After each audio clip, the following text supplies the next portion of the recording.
memberkah wa ela ku saji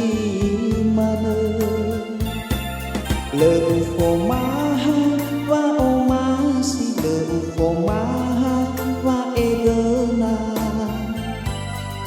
no ere zuzu mebadege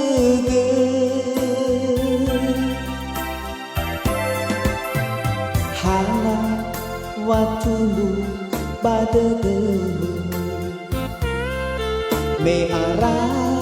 tatalui ilete wasoku waniasa wasoku wa edona erendra o tuhote betu fabale tuhime bayat tu naya no erei saza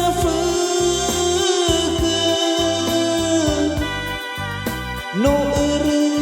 zuzume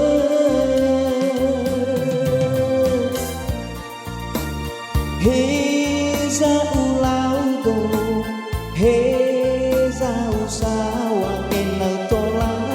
sa utaya aige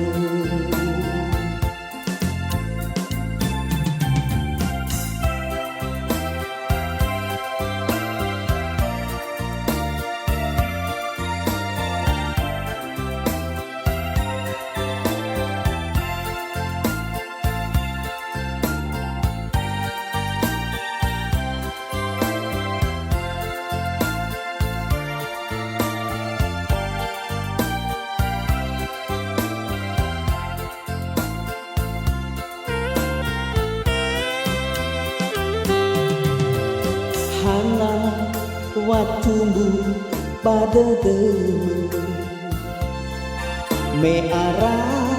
tatalui inete wasoku waniasa wasoku wa edona erengra o tuhote betu fabale tuhime bayat tu nayauge no erei saza feke no erei zuzume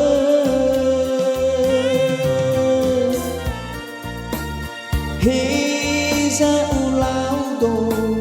heza usawa enal tola sa utaya aige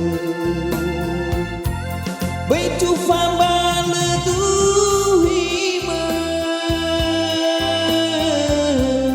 bayat tu nayauge no erei saza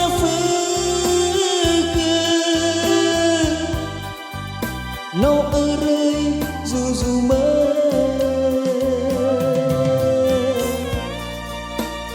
heza ulaudo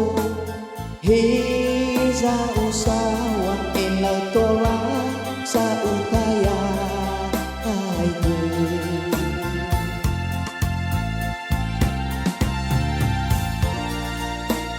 heza ulaudo heza usawa enal tola sa utaya aige